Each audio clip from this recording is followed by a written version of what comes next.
Brexit strategist Lee Rotherham has claimed there are 286 reasons why a no-deal Brexit is still better than a bad deal. After 12 days of intensified talks, EU and UK negotiators have broken their silence on their progress and updated their political leaders on the state of play. Despite much anticipation, both sides have once again warned that serious divergences remain in the talks. Mr. Barnier, the EU's chief Brexit negotiator, told MEPs on Wednesday that the two negotiating teams are still far apart on issues such as the level playing field and fishing rights.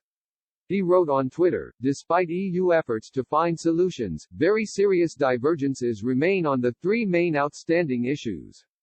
These are essential conditions for any economic partnership. His British counterpart David Frost replied, "Progress made, but I agree with Michel Barnier that wide divergences remain on some core issues.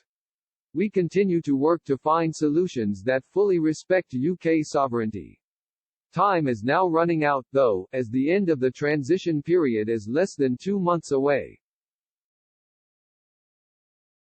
Negotiations are now paused while both sides reflect on the next step, but formal talks are due to resume in London on Sunday or Monday. The government insists it is still preparing for the possibility that talks will collapse without reaching agreement on a deal before December 31.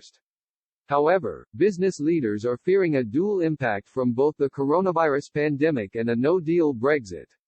In a recent report, though, Lee Rotherham, the former director of special projects at Vote Leave, argued there are 286 reasons why leaving without an agreement in place is still better than a bad deal. Mr. Rotherham explained, Brexiters have been spending years trying to explain what no deal really is. The context is one of international defaults, in trade terms largely based on World Trade Organization, WTO, terms. But on top of that are the agreements the EU has reached multilaterally with other countries, and also bilaterally, as mini deals.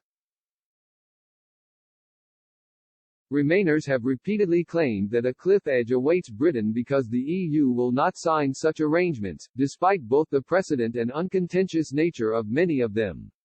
They have suggested that the UK could not possibly get an Australian-style deal because of these bolt-ons that turn WTO only into WTO plus, and with genuinely friendly talks, possibly at least one more plus on top of that.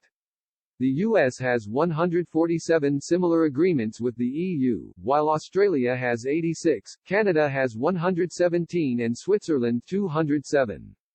For further contextualization, Mr. Rotherham added, Kiribati has 32, Iran a like number, and Mongolia 47. He continued, the EU website has finally now put up a key page, listing the bilateral and multilateral agreements to which the EU and UK is a signatory.